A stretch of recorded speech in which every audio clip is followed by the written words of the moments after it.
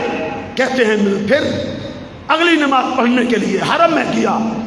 میں واپس آ رہا تھا تو ایک آدمی، ایک بوڑھا آدمی وہ پکار رہا ہے، لوگوں میرا ایک پرس گم ہوا ہے جس میں موتیوں کا ہار ہے، اس پرس کا یہ رنگ ہے، یہ اس کی حالت ہے، جس کو ملا ہے وہ ہار مجھے دے دے، میں اس کے بدلے میں اسے 500 اشرفیاں دوں گا. 500 اشرفیاں، سونے کے سکے، سونے کے 500 سونے کے سکے دوں گا.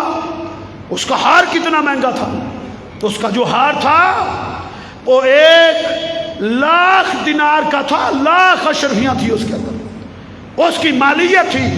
اس نے کہا میں 500 اشرفیاں اس کو انعام میں دوں. اس نے سنا، محمد بن عبد الباقی نے کہا بزرگ ادھر آؤ. اس کا ہاتھ پکڑا، اس کو گھر لے گئے، پوچھا تیرے پرس کا رنگ کیا ہے؟ یہ رنگ ہے. ہار کیسا ہے؟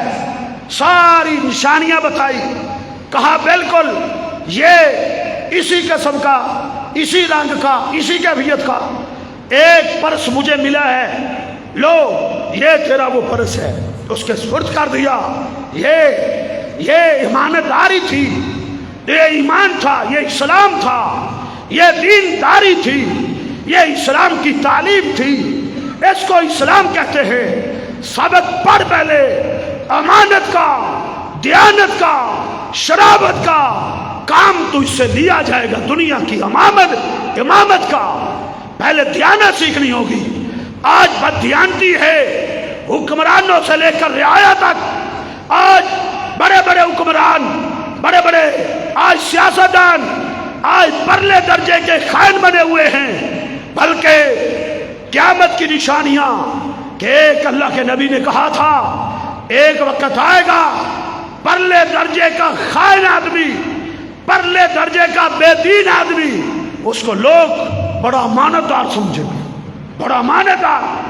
آج اپنی آنکھوں سے دیکھ رہے ہو پرلے درجے کے خائن، پرلے درجے کے بغیرت، پرلے درجے کے بے دین شخص، آج لوگ ان کو صادق الامین کہتے پھرتے ہیں. یہ صادق الامین ہے، یہ حالت بن گئی ہے.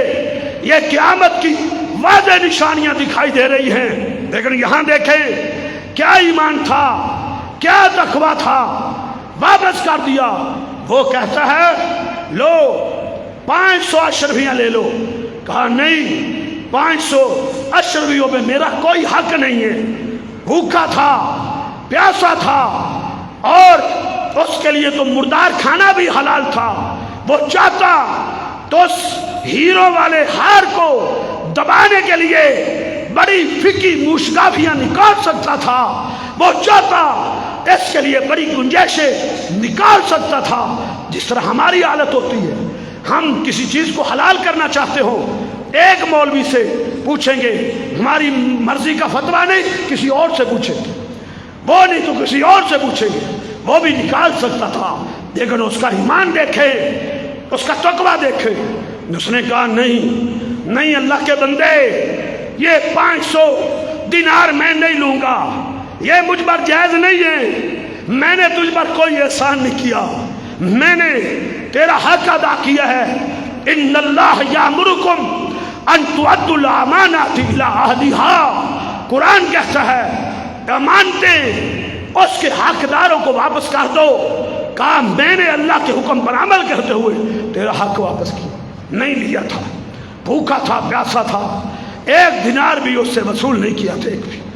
پھر آگے دیکھیں اللہ رب العزت کی رحمت نے کیسے جوش مارا، اس پر اللہ رب العزت کی رحمتوں کے دروازے کیسے کھلے، اللہ رب العزت نے اس کے رزق کے لیے کیسے دروازے کھولے۔ وَمَن يَتَّقِ اللَّهَ يَجْعَل لَّهُ مَخْرَجًا وَيَرْزُقْهُ مِنْ حَيْثُ لَا يَحْتَسِبُ، جو تقوی اختیار کرتا ہے، پرہیزگاری اختیار کرتا ہے، حرام نجائز مال سے بچ جاتا ہے، اللہ رب العزت مشکلات سے نکلنے کے لیے اس کے لیے راستے پیدا کر دیتے ہیں۔ وَيَرْزُقُهُ مِنْ حَيْثُ لَا يَحْتَسِبُ، اللہ اس کو ایسی جگہ سے رزق دیتے ہیں، ایسی جگہ سے اللہ اس کو نوازتے ہیں جس کا اس نے کبھی سوچا بھی نہیں ہوتا، وہم و گمان بھی نہیں کیا ہوتا۔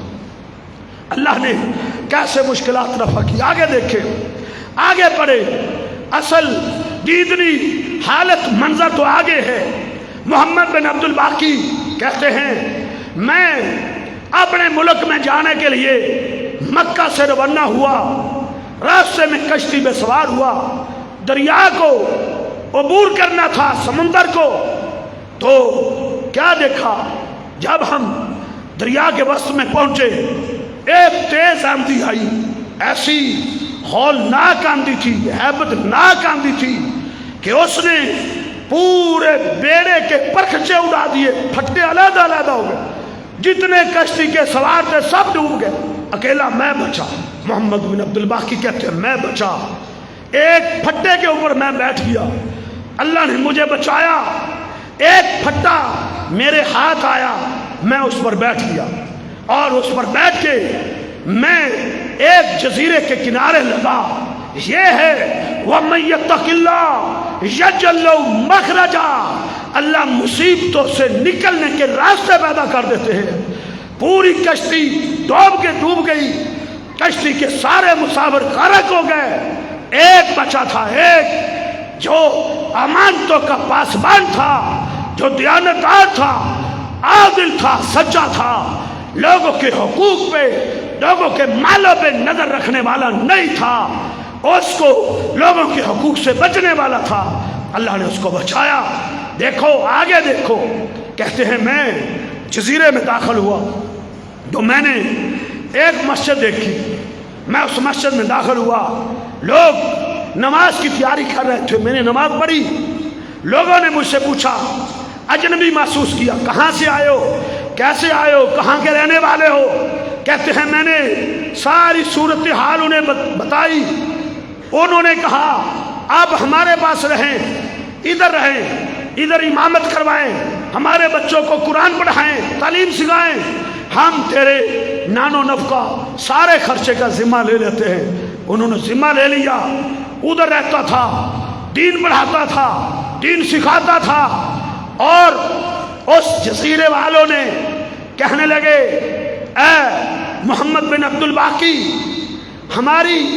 ہماری اس بستی کے اندر ایک مالدار بچی ہے، مالدار دولت والی ایک لڑکی ہے یتیم، ہے مالدار، ہم نے اس کا نکاح کرنا ہے، اس کی شادی کرنی ہے، لیکن ہم مناسب سمجھتے ہیں کہ اس کا نکاح ہم تیرے ساتھ کر دیں، تم اگر خوش ہو راضی ہو تو اس کا نکاح ہم تیرے ساتھ کر دیتے ہیں۔ وہ خوش ہوئے، کہتے ہیں ٹھیک ہے۔ اس کے ساتھ انہوں نے نکاح کیا۔ جب پہلی رات خلوت میں اپنی بیوی کے پاس گئے تو حیران و شجدر رہ گئے اور سراپا حیرت بن گئے، حیران دیکھ رہے ہیں۔ بیوی پوچھتی ہے او میرے سر کے تاج، حیران کیوں ہو گئے ہو، کیا مسئلہ ہے؟ ہکے بکے تھے، حیرت زدہ تھے، کیا ہو گیا ہے؟ کہتے ہیں یہ تیرے گلے میں جو ہار ہے، یہ ہار کون سا ہے؟ اس ہار کا ایک قصہ ہے۔ وہ پوچھتی ہے کیا قصہ ہے؟ کہا یہ ہار تو مجھے مکے کی گلیوں میں ملا تھا، ایک بزرگ کا تھا، اور وہ بزرگ میرے پاس آیا، میں نے اس کی امانت اس کو واپس کر دی، یہ تو وہ ہار تھا۔ اس بچی کی آنکھوں میں آنسو آ گئے، وہ رونے لگی، آپ دیدہ ہو گئی، وہ کہنے لگی وہ میرے سر کے تاج، وہ بزرگ میرا باپ تھا، اس کا ہار گم ہوا تھا، اس نے وہ تیرا ذکر کیا کرتا تھا، اکثر وہ بولا کرتا تھا، وہ کہا کرتا تھا ایک نوجوان میں نے دیکھا ہے، اس طرح کا مسلمان میں نے پوری زندگی میں کبھی نہیں دیکھا۔